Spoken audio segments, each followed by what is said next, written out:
What's up, guys? This is Wes with Sincity Tactical, and this is the Sincity Tactical Show. With me, as always, Griff and Jax. What's up, guys? Another week there, brother. How you doing? Good, good. Today, went shooting, had some fun. Made a lot of things go boom. That's all I'm going to say on that. Quite fun. So, it's rare that you get to go out and shoot anymore, it seems like. But we got some new footage that'll be coming out here soon. We got Griff running tournaments. We got some footage on that, so stay tuned for that kind of stuff. And as far as I know, I think you guys are going to do some shooting coming up. So looking forward to seeing some footage on that. Indeed, brother, indeed.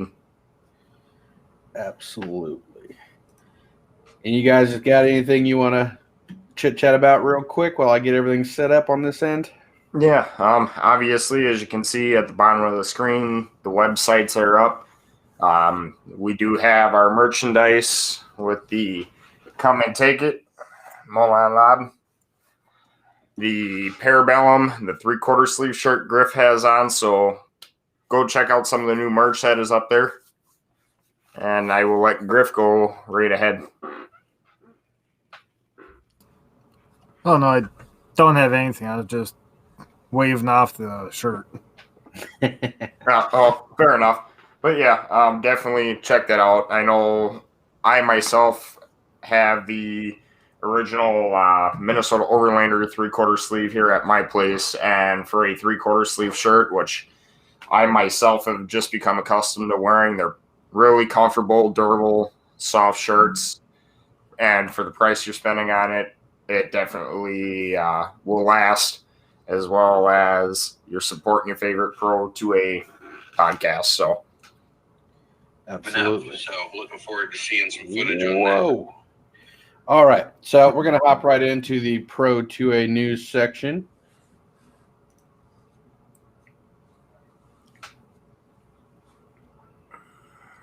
The White House, on the urging of Senator Richard Blumenthal, is considering taking executive action to ban the transfer of ghost guns, or those items that cooler heads know as DIY and 80%. A ghost gun executive order could potentially shutter the DIY firearms industry with the stroke of a pen, but it shouldn't take lawsuits to force the government to embrace common sense and craft regulations that reflect Congress's intent. Selling gun parts as a do-it-yourself kit is so close to selling the gun itself, the government should regulate the kits as firearms, including requiring serial numbers and background checks for customers.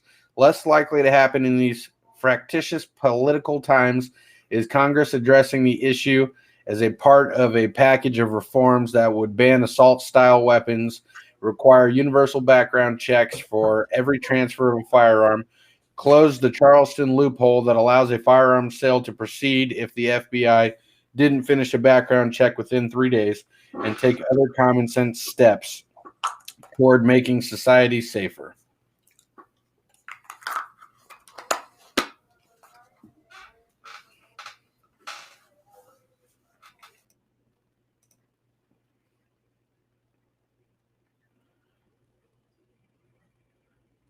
I guess I read that a little bit too quick. The slide will change. But it shouldn't be that hard for the Biden administration's ATF to review its regulatory position on receivers and frames and close the ghost gun loophole. LA Times just published The War on DIY Firearms. I detail the systematic attack on scapegoating of non-serialized home-built firearms at the real scale of the problem. In short, the scale is they are handguns in criminal hands. They just aren't on a dusty 4473, which is a background check somewhere. That, of course, does not matter to the White House and the Biden administration.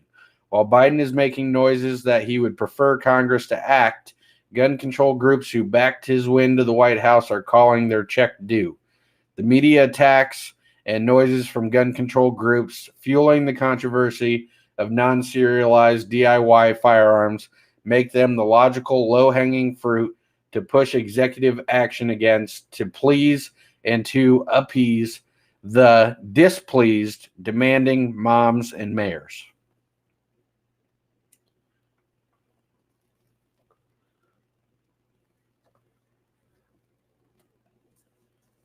Give you guys a chance who were reading along from the screen to catch up.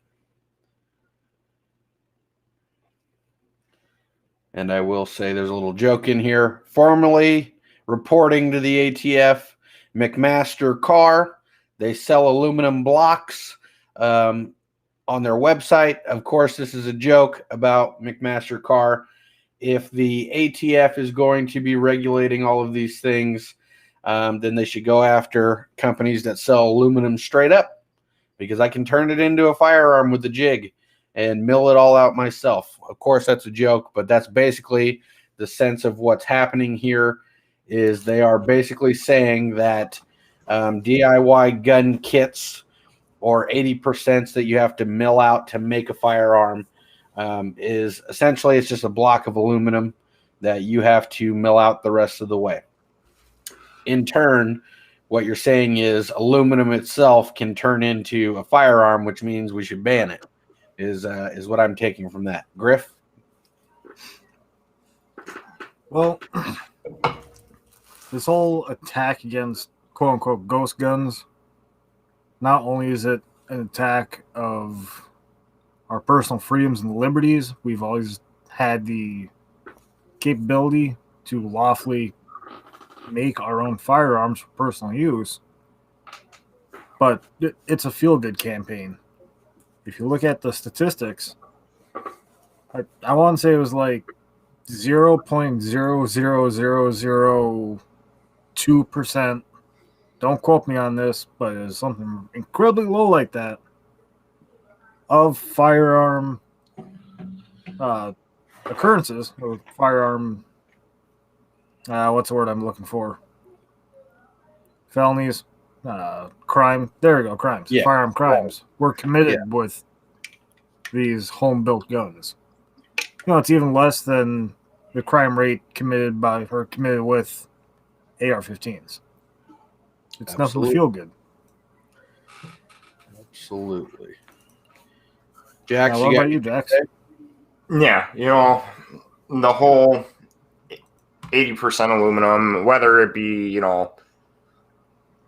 in firearm form yet or not, I do agree. If you're going to go after that aspect of things, you might as well go for just whole bulk aluminum as well.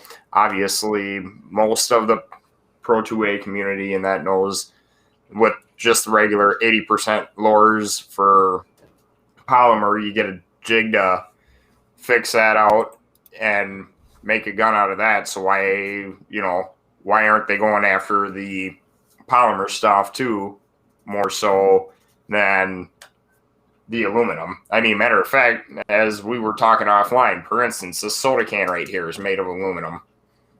If I really wanted to, I could slice it down, get enough of them, and weld it together and start jigging one out. Yeah, and speaking on soda, oh, sorry, go ahead. Well, I was going to say, they are specifically naming polymer 80 in a lot of these arguments. So they are going after polymer framed 80% handguns and AR lowers. Yes, okay. And Polymer 80 is a company out of Nevada. So I'm kind of watching that quite closely and stuff like that. Speaking on soda, and I'm going to keep this short and brief because this is just my personal opinion. Coca-Cola released a very controversial ad pertaining to, I'm sorry, I'm struggling to think of the right words to say here. A very politically incorrect ad? A very politically incorrect ad stating to a lot of people to be less white. And they even had their employees go through a training seminar teaching them how to be less white. And you can find that on LinkedIn and find the actual training seminar that they had their employees go through on how to be less white. So tell me that the media is not out here trying to start a racial war by doing things like that. Now, me personally, I have friends that are black. I have friends that are Hispanic. I have friends that are Asian. I have friends of every race. And because of that fact, I will never buy another Coke product again. And Griff actually has a statement that wholeheartedly I'm definitely going to be implementing in my own life.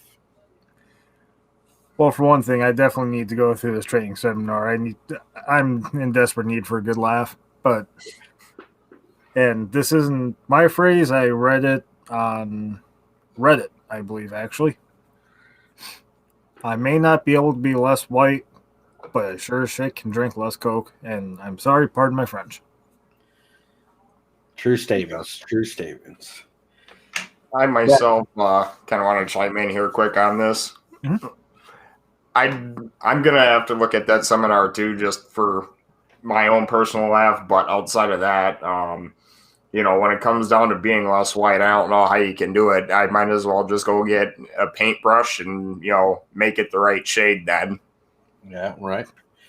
Might as well go stand out in the sun. Let's see. I'm actually looking this up as we speak, real quick.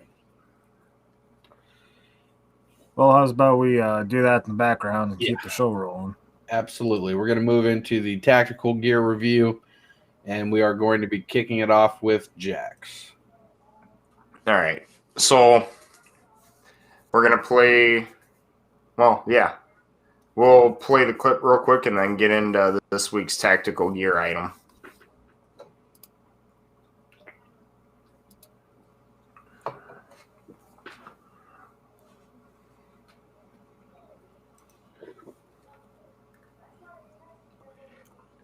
All right, so as you've seen from the video that there was the Tacx Pro Gear Easy C shooting targets.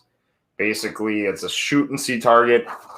You can find them on TacxProGear.com. They come in a pack of 5 or 10, I believe, for about 11 or 12 bucks. But one thing I do enjoy on this shoot and see target anyway is that if you are out at the range teaching a first-time shooter how to shoot instead of constantly stopping every couple rounds and going down range to check the target and make sure that the new shooter is actually hitting, as that person is shooting, the target itself actually obviously is going to change color and show where the shot landed on paper if you even hit it.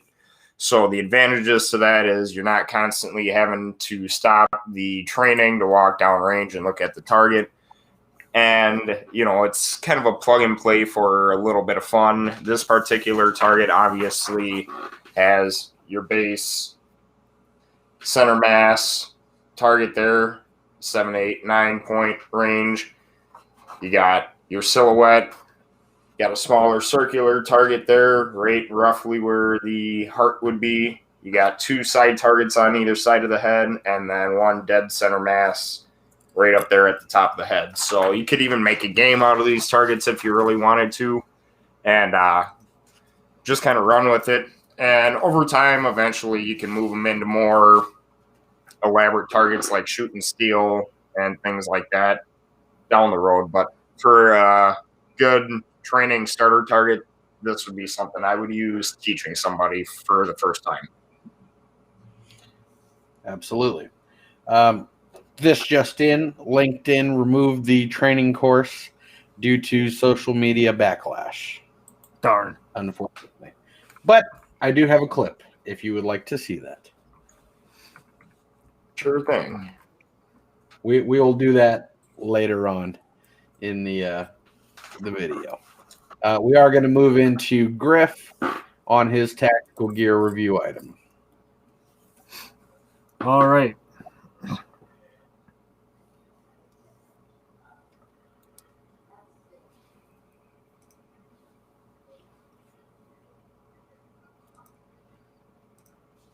So anyways, for this week, I wanted to tie it in back to last week where I talked about having proper blood type identification.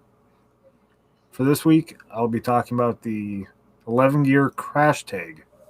Now, I personally have one here myself, if I can get this darn thing to focus. Unfortunately, I won't show you guys the other side, as that contains all my personal information. But these are $30 online, made out in the USA out of AL6V4 titanium. All the designs are laser etched. They come with beaded or magnetic clasps, dozens of designs. As you can see, the standard size comes with a built-in bottle opener. The smaller ones don't. They are fully editable with a QR code on the back where you can put even more information. Like for myself, I put in all my medical information. And it's only a 1 week lead time. And if you ever change your information, they'll take a third of the price off and send you out a new one. And also, RX David, it's great to have you back. Always good to see you. Absolutely. Thank you for hopping in. If you missed the earlier statements that were going on later on in the video, we'll talk about Coca-Cola and what they're doing. All right, we're going to move into my tactical gear review.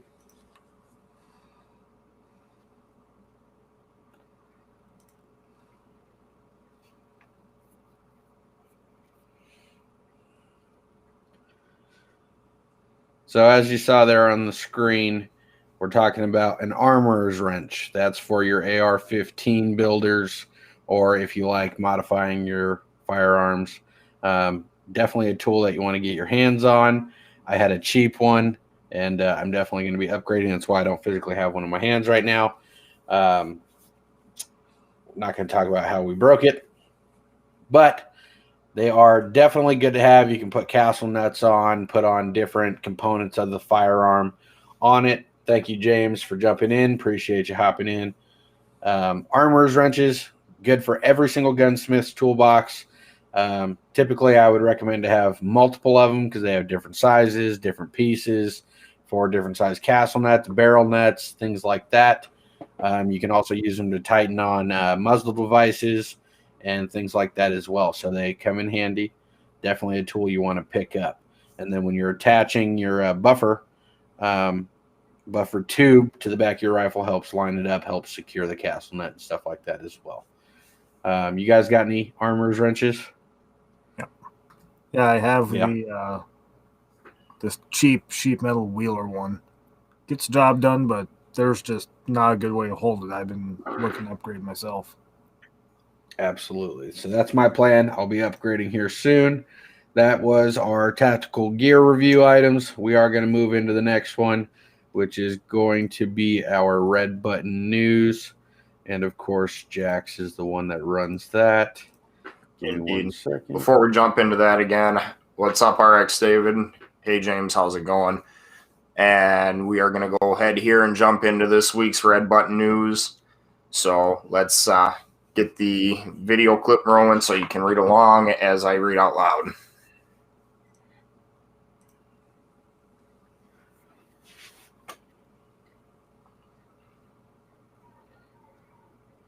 Echoing the previous Senate testimony of her former boss, the acting Capitol Police Chief, said officials did not anticipate and failed to prepare for the thousands of rioters who stormed the Capitol last month in a deadly attempt to halt the congressional certification of President Joe Biden's election.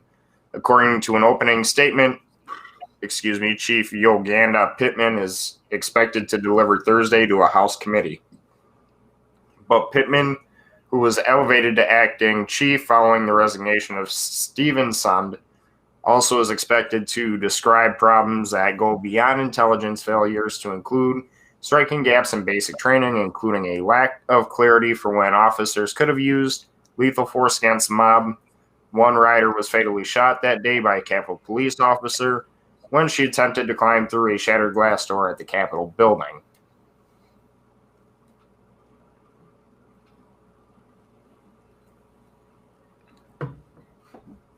I myself got ahead in the reading, but perfect to let you guys catch up.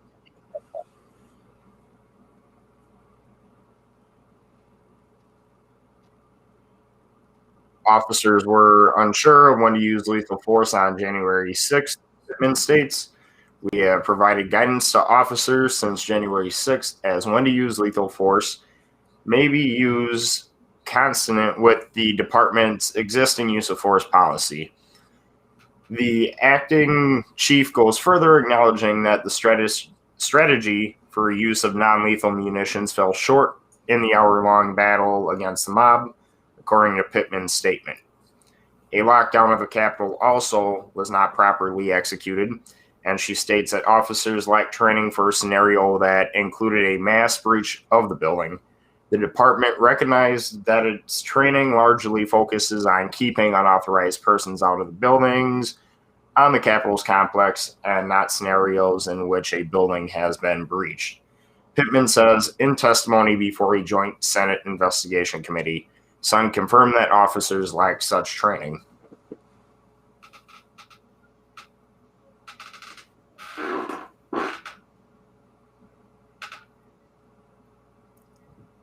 Now, personally, from my standpoint here, obviously it's a lack of training in the police force there at the Capitol, number one. Number two, on the same side of that, I'm sure that investigation's still going to be all over the place for a while until things are sorted out, whether it be getting these guys proper training for those kind of situations or whatever the case may be. But again, failure to recognize the situation and being situationally aware in that scenario played a lot, obviously, in that story's defense. So what do you guys think? Griff? All right. I have to agree their training was woefully laughable. It really was. They were completely unprepared. But I will say this, every time I hear it discussed as such, that wasn't a riot. Those weren't rioters. When did we get to the point where we're switching these terms around? They're burning down the entire city next door to us, and they're protesting. Bunch of people walk into a building to wave flags and hold signs, and they're rioting. It's BS. I agree. 1,000%. It's like you said, both of you guys. I agree with both of you guys. I think we all agree that police training has been severely lacking, and they're spending money on things that aren't necessary. The government I'm speaking of, when I would rather the officers get trained better, not only to protect themselves more, but to also be better prepared for situations when they arise. I don't want to speak too much on that incident, as there's a lot of conflicting scenarios when it comes to the Capitol riot, whatever they want to call it, even though, like you said, I agree it wasn't a riot. It's funny to me when there's protests that get violent and people are running and screaming and blowing stuff up and breaking windows and everything else, and that's protesting. But what happened at the Capitol was rioting. Let's think about that a little bit. And that's all I'm going to say on that topic. Indeed. The last thing I'm going to just say here on this is I agree, obviously, with both what you guys are saying, too. The whole riot scenario that they're trying to play out there is ridiculous, as we've said previously. But even in a circumstance where, if it was a actual riot like what took place just a city over from us here in Minnesota, I mean, obviously police training needs to be put more time and money into to get these officers the proper training they need for those situations, as well as, the fact that every single time we see something and a police officer's involved, it's either a lack of training or they just don't follow protocol. And I also think during that training, those protocols need to be, I should say, more strictly enforced as far as how to go about things. So this way, when situations like that arise, the good officers aren't being, thrown into that bad outlook as far as, what they want to promote on the news and rest of social media. Absolutely. But I think we're going to move into the next one. I do need you to send me the scoreboard, sir. Yes, sir. And while you're doing that, I'm going to share my screen real quick. Okay. Confronting racism, understanding what it means to be white, challenging what it means to be racist. Now, as you'll see here in the top right, breaking, Coca-Cola is forcing employees to complete online training, telling them to be less white. Next slide. To be less white is to be less oppressive, be less arrogant, be less certain, be less defensive, be less ignorant, be more humble, listen, believe, break with apathy, break with white solidarity. In the U.S. and other Western nations, white people are socialized to feel that they are inherently superior because they are white. Research shows that by age 3 to 4, children understand that it's better to be white. And closing on the seminar, try to be less white. What kind of crock of crap is that? Oh my goodness. That's not being very humble. Putting out this huge thing of being less white. They themselves are saying to be more humble. That's not humble at all. Kind of that's critical. And that's what most of the media is doing right now, is being extremely hypocritical. And ignorant. You're telling to be not racist and that social equality and all this other stuff, but then you spark a fire like this. Okay? For me, they didn't have to say any of that. Hi, Dean. Thank you for joining us. We appreciate you hopping in. Let's see. It says, really, James? No hi, Dean? Really, man? I have feelings too. LOL. Well, thank you for joining us. We appreciate you hopping on as well. Means a lot to us. And thank you for helping us grow. Indeed. That's a big thing. But we're done talking about Coca-Cola. We're done talking about seminars on how to be less white. I guess I got a good start with the tattoos to not be as white, right? I guess I'm kind of green on this side. I'm a little red on this side. I got some black in me too. See, so we're getting there. Let's get to playing our game this time. Yeah, indeed. All I'm gonna say is nobody better uninvite anybody to the birthday party. But moving into CLS training, so for the week, we decided we're going to go ahead here, and obviously you've seen the scoreboard.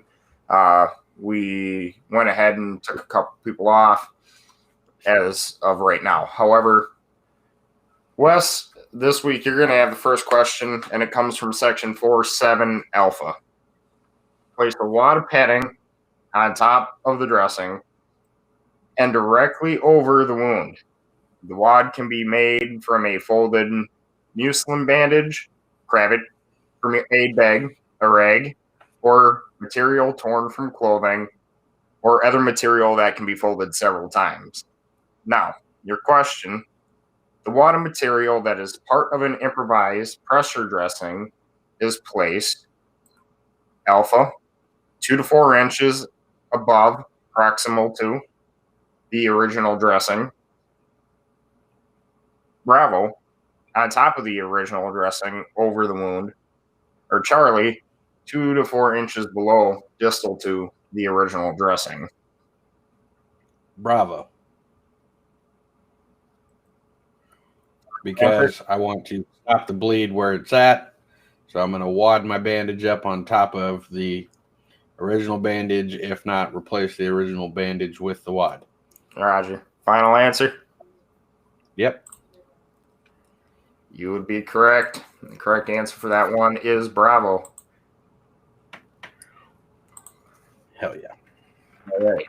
Let's see here. Second question is for Griff. Yours comes from paragraph 4-5. Combat gauze is a 3-inch by 4-yard roll of gauze that is impregnated with hemostatic agent, kaolin. This material is a procoagulant and will cause the blood to clot when it comes into contact with the blood. This action, along with the pressure of packing it into a bleeding wound and applying manual pressure, causes the wound to stop bleeding. Combat gauze is used for serious arterial bleeding. Your question is question 14. The combat gauze bandage works by alpha, a chemical reaction that promotes blood clotting. Bravo, a chemical reaction that helps to heal the damaged blood vessels. Charlie, causing the blood vessel to expand, thus reducing blood pressure. D, Delta, providing oxygen to the wound. Alpha, final answer.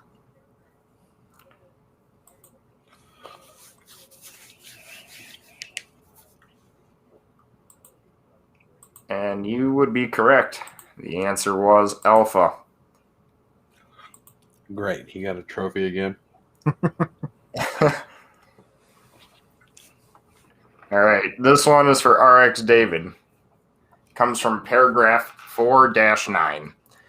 Determining if a tourniquet is required. A tourniquet is a constricting band placed around an extremity to stop arterial bleeding by stopping blood circulation to the part of the limb below, distal to the tourniquet. A tourniquet is only used on an arm, forearm, thigh, or leg when there is danger of the casualty bleeding to death. You have question 15. Which of the following is applied with the intent of stopping blood circulation? Alpha, emergency bandage. Bravo, manual pressure. Charlie, pressure dressing. Delta, tourniquet. One more time. Question 15. Which of the following is applied with the intent of stopping blood circulation? Alpha, emergency bandage. Bravo, manual pressure. Charlie, pressure dressing. Delta, tourniquet.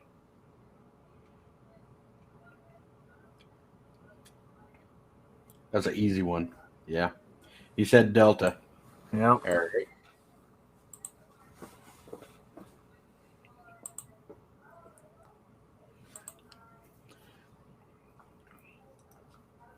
You'd be Sweet. correct on Delta. Woo-hoo. All right, so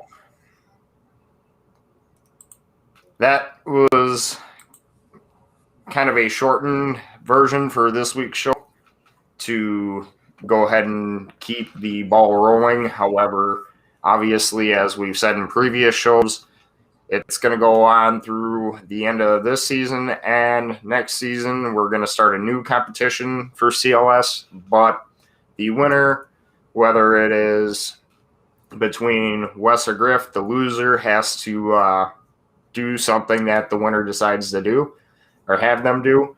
And if one of our viewers ends up winning, they receive a piece of merchandise from, well, both sides, really, when it comes down to it.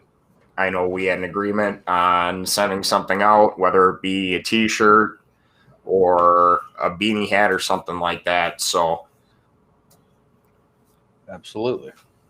And then just to clarify, I know this week was a short one for the CLS. We do plan on doing 2 questions per show. This one was kind of set up a little bit different. We were testing something out. That's why it was short this week. Next week will be a 2-question one.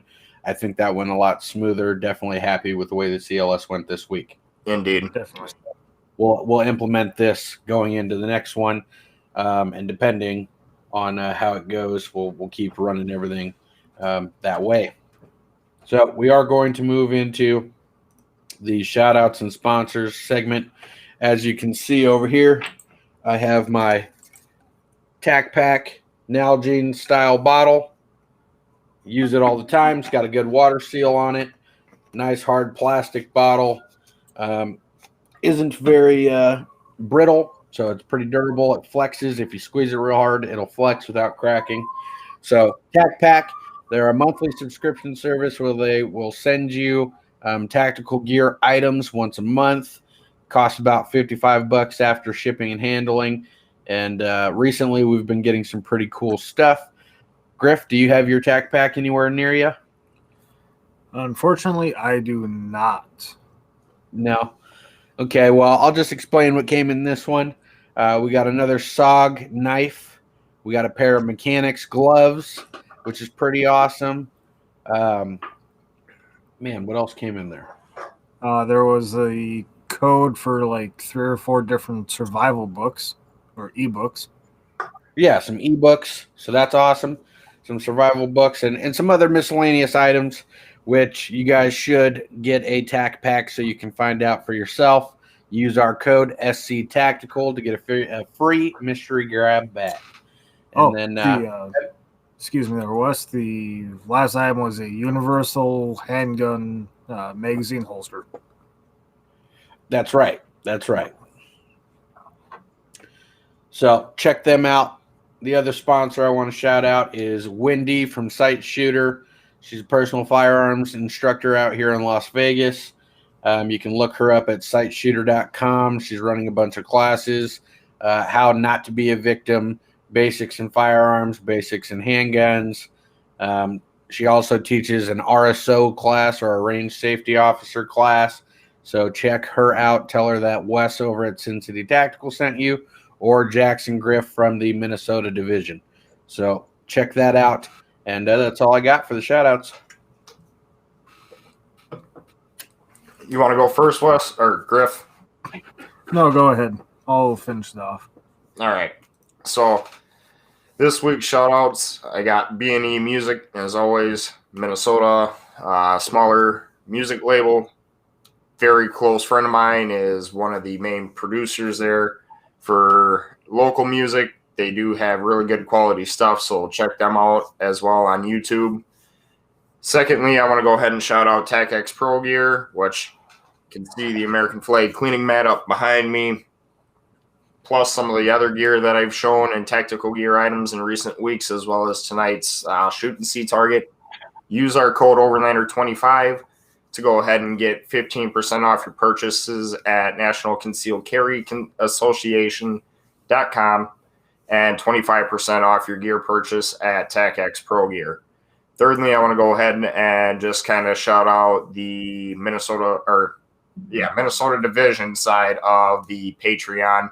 We have that up and running. You can find that on Patreon, as well as the main Sincity Tactical one, which Wendy from Sight Shooter is a Patreon on that end. So check those out. And last but not least, I want to go ahead and shout out John from Warrior Poet Society.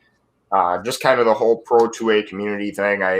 With the way things are going right now, obviously with demonetization or being silenced on YouTube and that for certain content, for guys like us out there, we all got to band together and kind of, keep the message relayed that we are not going to have our voices silenced just because mainstream media wants to go ahead and take that away from us. Absolutely. Yep. And for myself, I just want to shout out who I always shout out. That is G3 at g3survival.com. The finest handmade leather firearms pieces on the market. 100% made here in Minnesota from 100% American leather. I personally do all the hand tooling, or pardon me, I personally hand make all the tooling G3 uses for his designs. And if you visit the Sincity Tactical website or the Minnesota Division website, we are also hosting his projects along with some special merch, t-shirts and such, just for him. Oh, Wes, you're muted, brother. I am muted. SincityTactical.xyz or SincityTacticalMN.xyz. You can find the G3 Survival tab on there and get all of your leather merch. Plus, like Griff said, we got shirts and stuff like that for G3 as well, with the Sin City Tactical branding on it as well. So support small local business, and we're going to keep it moving. Indeed. EDC, how and why. All right. So for this week's EDC How and Why, again, we're not going to have the nice little slideshows like we have been. We'll do that next week. This week, we're going to discuss non-gun related EDC, specifically alternatives such as pepper spray and stun guns. Now, pepper spray can be effective, but it can also be very troublesome to deploy with awkward safety mechanisms and things that have to snap out or press in. It may lack in range or even an effective amount. And what a lot of people don't know is if it's rainy or windy, you might come back and spray yourself. It also has a reduced, if not a completely nullified effectiveness if the attacker is under the influence or just has tolerance. Also, most of these are designed for outdoor use. So don't go using it indoors, otherwise you might end up spraying yourself. Now, stun guns are a better option, but they still have flaws. They most often require you to be within physical contact with the attacker, at which point you're already in the danger zone. But stun gun might even be underpowered, requiring a longer use or a higher voltage.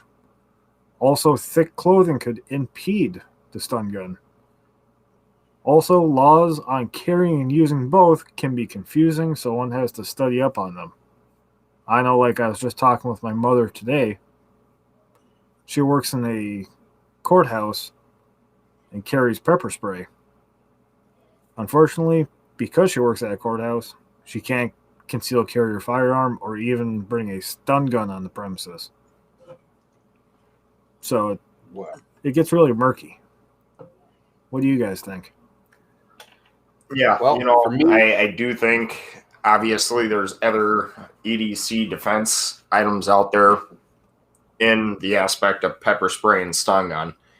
If I had to choose between the two, me personally, I would probably go the stun gun route, just because obviously with all the factors of not only Mother Nature out there with pepper spray, and depending if it's expired or not, you could run into issues there. Now, yes, you're going to be in the thick of it with a good majority of stun guns requiring you to be within close range to actually effectively use.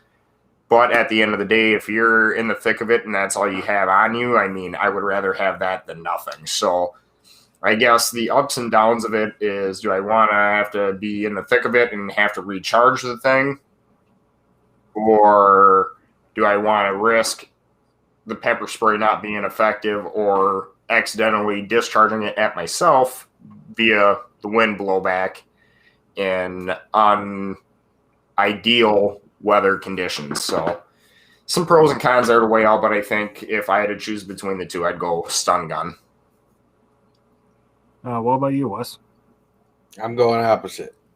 I'm getting OC spray pepper ball launcher. You can look it up. It is a home defense kit that you can get. It shoots one pepper ball 60 feet, creates a 6-foot cloud of pepper spray that I can hit you from a distance. But that was just a little snippet there. No, but we're talking about hand deployed items here. Me personally, I'm going to go with the OC spray or bear spray. I've seen the effectiveness of it via a quick story I'm going to tell you. I was about 10 years old probably with my best friend and his sister. We were in the garage at his dad's house.